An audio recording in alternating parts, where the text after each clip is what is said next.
sini bersama saya yaitu Josinho dengan NIM 210200235. Di sini saya akan menjadi host podcast Bincang Hukum hari ini, dan juga kami di podcast kita hari ini kita bakal membahas tentang efektivitas tilang di Kota Medan. Nah, kita juga bakal ada membahas unsur hukumnya nih. Makanya kita membawa dua narasumber mahasiswa Fakultas Universitas Sumatera Utara, yaitu di sini saya Sabra Angelika dengan NIM 2102021 dan juga saya Litya Felicia Bega Manurung dengan NIM 210200226 ini. Nah, kita akan membahas tentang mekanisme tilang di Kota Medan nih. Kira-kira Alif atau Sabrina pernah ditilang nggak sebelum kita mulai? Kalau aku pribadi, aku pasti pernah kena tilang. Nggak pernah kena tilang, tapi orang tua aku mungkin pernah kena tilang. Kenapa nggak pernah kena tilang? Karena aku jujur belum bisa nyetir gitu. Nah, kalau dari aku sih aku pernah kena tilang ya. Waktu itu aku lagi buru-buru, terus nggak sadar kalau misalnya tuh ternyata udah lampu merah. Karena aku nerobos, akhirnya aku diberhentiin lah sama polisi. Nah, pas diberhentiin itu aku ada deg-degan kayak apa aku mau dipungli ya. Nah, tapi ternyata polisinya berhentiin aku dengan sopan, terus dia jelasin bahwa aku tuh kesalahannya tuh apa-apa aja. Nah, karena aku juga ngerasa bersalah, ya udah aku akhirnya ngikutin gimana sistem dari penilangan itu sendiri. Terus ya udah aku dikasih surat tilang, terus aku bayar gitu. Itu aja sih. Wah, tapi serem juga ya dapet surat tilang dari kepolisian. Aku mau nanya nih ke Alif, karena tadi kan katanya nggak bisa nyetir, tapi tahu nggak sih tilang itu apa? Tilang itu adalah bukti pelanggaran, di mana tilang itu diberikan kepada orang-orang yang telah tidak taat menaati lalu lintas. Jadi tilang itu sebenarnya sudah ada di undang-undang nih diatur. Jadi tilang itu diatur dalam Undang-Undang Nomor 22 Tahun 2009. Jadi kalian jangan sembarangan ya dalam berkendara, karena kalau udah ada nih peraturan undang-undangnya gitu guys. Kalau setahu aku nih, kita sebelum kita ada penerapan manual tuh kita pernah ya ada penerapan e-tilang. Kira-kira tahu nggak e-tilang itu penerapannya gimana dulu? Penerapan e-tilang setahu aku itu terdiri dari 5 tahap. Yang pertama itu adalah tahap foto dan video, di mana tahap foto dan video itu pihak kepolisian akan menilang atau melihat orang-orang siapa-siapa aja sih kendaraan yang tidak menaati lalu lintas. Jadi di tahap itulah foto kendaraan kita beserta plat kita akan difoto. Tahap kemudian itu adalah identifikasi, di mana tahap identifikasi itu pihak kepolisian akan mencari nih di mana alamat orang yang melakukan tindak tilang itu. Yang ketiga adalah pengiriman surat tilang itu. Jadi surat tilang atau surat cinta itu akan dikirim kepada orang-orang yang melakukan tilang sesuai dengan alamat yang sudah diverifikasi sebelumnya. Yang tahap selanjutnya adalah tahap konfirmasi. Jadi kita kalau misalnya udah kena surat e-tilang, kita itu nggak bisa semata-mata lari atau kabur karena kan udah ada di record. Tapi kita harus melaporkan diri bahwa kita lah yang melakukan tilang tersebut. Jadi kita harus membayar tilang itu sesuai dengan nominal yang tertera di dalam suratnya gitu.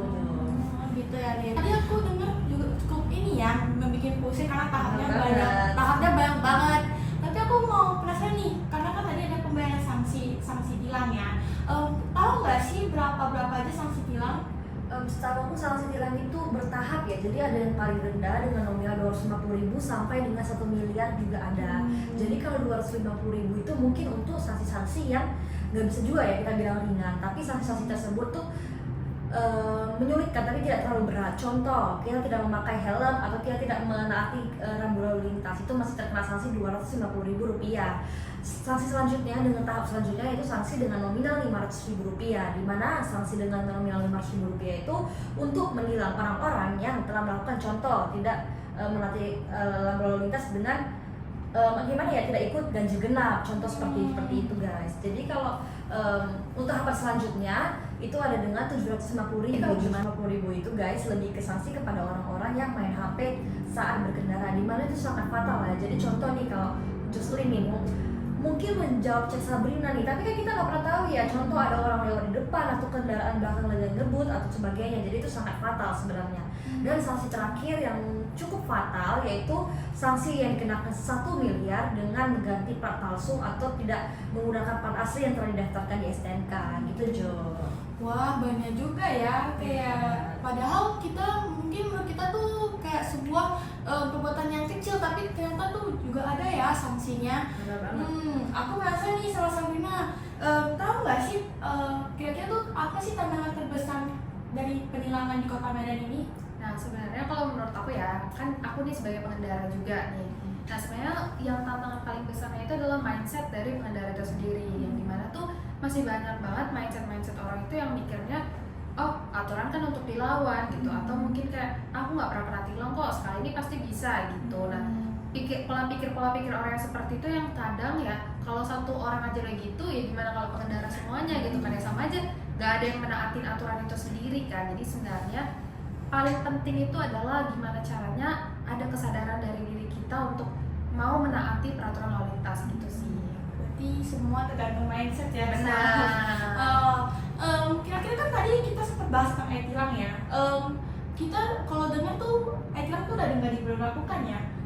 Kira-kira dia ada sisi negatif dan sisi positif, kenapa itu diberhentikan? Ada nggak sih? Sebenarnya tahu nggak apa sisi positif dan negatifnya, dan juga kapan e-tilang ini nggak diberlakukan lagi? Oke, jadi buat yang belum tahu nih, e-tilang itu udah nggak diberlakukan lagi di Kota Medan sejak dikeluarkannya surat dari Kapolri yaitu Listio Sigit nomor ST garing 2246 garing Hum garing 10 Romawi garing 3.4.5 garing 2022 pada tanggal 18 Oktober 2022, yang dimana semenjak dikeluarkan surat arahan ini kan ya pasti pemberlakuan e-tilang di seluruh Indonesia itu sudah ditiadakan dan dikembalikan lagi ke tilang manual. Yang sebenarnya kalau menurut aku tuh tilang manual itu sebenarnya ada positif negatifnya ya. Nah kalau positifnya tuh dia karena kita mungkin ketemu nih polisi dengan pengendara face to face, tatap-tatapan mata nih ya, jadi kayak lebih memberikan efek jerah. Karena dimana kalau misalnya pengendara nih tahu oh di lampu merah tuh ada polisi tuh yang ngawasin, kan kita tuh jadi takut ya, takut maksudnya kayak jadi ya udah kita taatin aja deh, udah ikutin aja lampu merahnya, akan jadi gitu. Nah tapi untuk menurut aku ya negatifnya adalah masih banyak oknum-oknum aparat nih yang ngelakuin pungli nih ke pengendara-pengendara. Terlebih misalnya kayak mungkin dia lihat nih pengendaranya anak SMA nih yang belum punya SIM, nah mungkin kayak abisan nih kita ambil gitu kan. Nah menurut aku itu sih. Tapi sih kalau menurut negatifnya ya yaitu banyak pungli, terus dan juga kalau misalnya nggak ada kamera pengawas tuh kan jadi kayak pengendara-pengendara tuh merasa bahwa ya udah kalau melanggar tuh nggak akan apa-apa. Apalagi kalau banyak yang plat-plat bodong nih ya, nggak akan ketahuan tuh kasihannya kan gitu sih. Oh berarti banyak juga ya, berarti tiap tilang tuh mau manual atau e-tilang tuh ada sisi positif dan sisi negatifnya. Tapi menurut Sabrina nih lebih efektif yang mana sih, yang manual atau yang e-tilang? Nah, kalau menurut aku ya, dan kan kita udah lihat nih realitanya tuh seperti apa. Menurut aku pribadi sih lebih efektif kalau kita pakai kamera e-tilang ya. Tapi harus ada peningkatan dari bagaimana cara pemerintah itu membuat efek jerah ke pengendara tersebut. Kenapa lebih efektif e-tilang? Karena yang pertama, e-tilang tuh kan mengurangi ya bertemunya pengendara dengan aparat polisi. Jadi bisa mengurangi juga sih angka-angka pungli-pungli di jalanan gitu. Nah, tapi yang kedua itu juga dengan adanya kamera e-tilang tuh kan udah ke-capture ya bahwa si pelanggar ini tuh ngapain tuh selama di jalan raya tuh kan. Jadi kalau ada bukti-bukti itu si pengendara ini kan nggak bisa menyangka lagi kalau dia itu udah bersalah gitu sih kalau menurut aku Jocelyn. Iya juga ya. Tapi kalau aku mau nanya nih ke Ali, tadi kita kan udah membahas tentang dasar hukumnya ya. Menurut Ali tuh penegakan hukum bagaimana sih biar lebih efektif, dan juga bagaimana biar penegakan hukum ini jadi dampak positif e-tilang ini? Baik, kalau menurut point of view aku sendiri, menurut aku pemerintah dan kepolisian harus lebih efektif sih dengan peran mereka masing-masing. Contoh seperti yang udah dijabarin Sabrina tadi, bahwa zaman sekarang nih, contoh nih pengguna uang kecil ini nggak melakukan apa-apa, tapi dengan sengaja dimintai uang untuk pungli, untuk makan siang.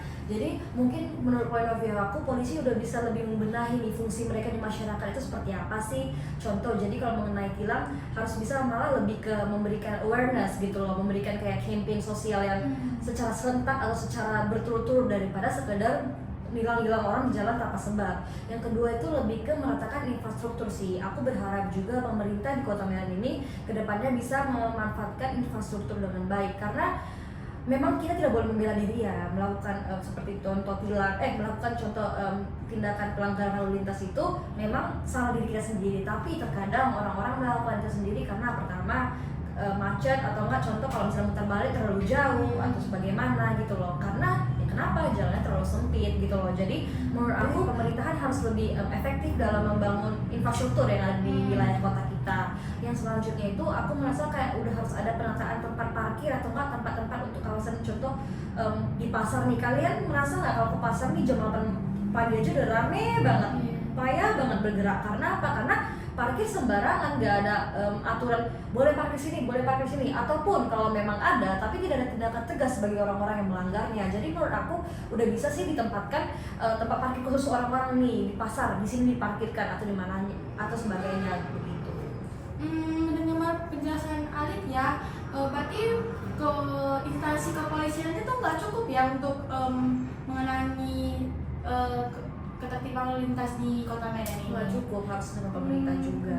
Tapi aku mau ke Sabrina, kira-kira cukup nggak sih atau kita butuh instansi lain juga untuk kayak pemerintah untuk membantu sebagai supaya mekanisme ketertiban lalu lintas atau mekanisme tilang itu lebih bagus di Kota Medan ini? Nah, dari statement Alit aku setuju sih, karena dari yang kita tahu tuh sebenarnya untuk meningkatkan penegakan hukum tilang itu sendiri di Kota Medan tuh nggak hanya butuh dari polisi gitu loh. Kan sekarang banyak nih pengendara yang mikirnya ya udah itu kan tugasnya polisi gitu, bukan tugas kita gitu. Padahal sebenarnya kan untuk supaya kita membuat Kota Medan ini lebih tertib lagi, lebih aman tuh harus ada partisipasi dari pihak lain. Nah, pihak lain itu bisa dari pemerintah, misalnya ada dinas perhubungan nih yang kita tahu ya, atau enggak ya dari kita sendiri sebagai pengendara gitu loh. Gitu sih. Iya juga sih, benar-benar. Kalau misalnya nih ditanya buat harapan kalian sebagai mahasiswa hukum dan juga masyarakat Indonesia nih, harapan kalian buat kedepannya tilang manual di Medan tuh kedepannya gimana sih? Kalau boleh deh Sabrina coba. Nah, kalau menurut aku ya, kita kan nggak bisa nih, kita kan sebagai mahasiswa fakultas hukum, tapi kan kita nggak bisa ngubah peraturan gitu ya. Jadi kita ikutin aja yang udah ditetapkan pemerintah. Ya udah, menurut aku dari tilang manual itu sendiri gimana supaya efektif? Ya aku berharap bahwa bisa diperhatikan beberapa hal yang bisa membuat efek jerah ke pengendara itu. Yang dimana beberapa hal itu mungkin bisa sanksi yang lebih efektif lagi. Yang dimana kita tahu kalau sanksi itu kan berat ya, harus memberatkan si pelanggar ya supaya memberikan efek jerah gitu kan. Nah, terus yang kedua mungkin perbaikan infrastruktur.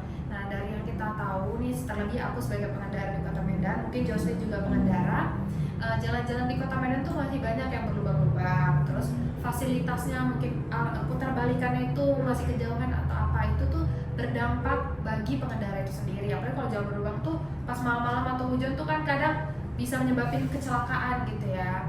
Nah, terus menurut aku juga adanya sosialisasi dari pemerintah untuk menyadarkan kepada kita pengendara bahwa bagaimana pentingnya untuk menaati peraturan. Nah, menaati peraturan itu bukan hanya sekedar menaati gitu loh, tapi ini kan demi keselamatan kita semua juga gitu.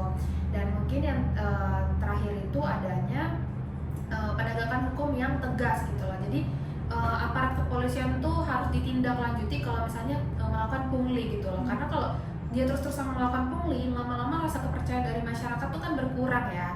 Jadi mungkin masyarakat berpikir kalau ditilang ya udah kasih aja uang makannya atau uang apanya gitu sih kalau menurut aku. Wow. Kalau menurut Alif gimana? Kalau menurut aku mungkin pesan-pesan yang aku bisa beri itu mungkin kepada remaja-remaja ya, kan semua yang dari instansi dan dari undang-undangan udah disebut dari Sabrina.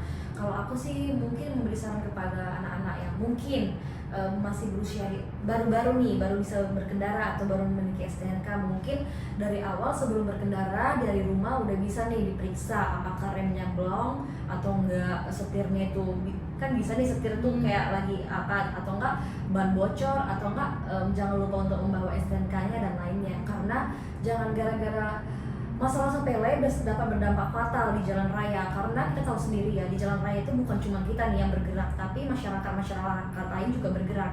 Atau jangan deh gara-gara contoh nih, kita cuma sekedar diperiksa di jalan dimintai STNK, namun nggak bawa tapi dimintai 150.000, kan sayang juga ya. Jadi memang itu sebenarnya contoh nih, pungli-pungli seperti itu kan sebenarnya random banget ya, tiba-tiba minta STNK kita untuk diperiksa. Tapi sebenarnya kalau kita memang sesuai dengan aturan berjalan ya kenapa tidak cek kan, baru kita pergi ya kan.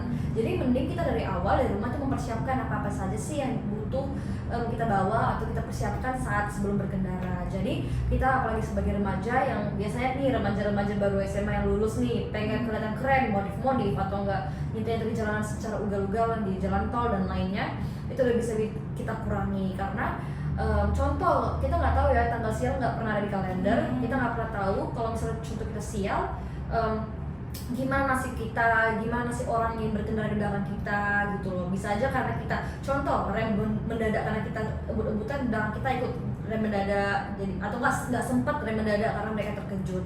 Jadi kita jangan berpatok dan berdiri dengan egonya sendiri aja. Jadi kita harus memperhatikan masyarakat sekitar karena kan jalan raya dibangun pemerintah untuk kita semua. Gitu. Wah, nah didengerin tuh dari Kak Alit untuk penonton-penonton yang di rumah yang masih remaja ya. Nah, udah banyak juga wawasan yang kita bisa ambil dari podcast kali ini nih, dari Alit maupun juga Sabrina. Kita juga udah bisa tahu tentang mekanisme tilang tuh gimana sih di Medan, dan juga yang bisa saya ambil ya dari narasumber Alit dan Sabrina, kalau misalnya kita tuh butuh kesadaran diri juga untuk membantu kota Medan jadi lebih baik. Jangan cuma berpatokan kepada instansi, dan juga perlu kesadaran diri lah untuk lebih mematuhi peraturan lalu lintas. Wah, nggak terasa juga nih waktu sudah cukup lama ya kita melakukan podcast. Terima kasih sebelumnya untuk narasumber Sabrina dan Alit udah bersedia jadi narasumber dan membagi sedikit pengetahuannya tentang tilang di Medan untuk podcast kita. Terima kasih semua teman-teman yang sudah menonton. Kami berharap kalau misalnya podcast ini bisa menambah wawasan kalian dan juga tentang mekanisme tilang di Medan. Terima kasih semuanya. Terima kasih semuanya.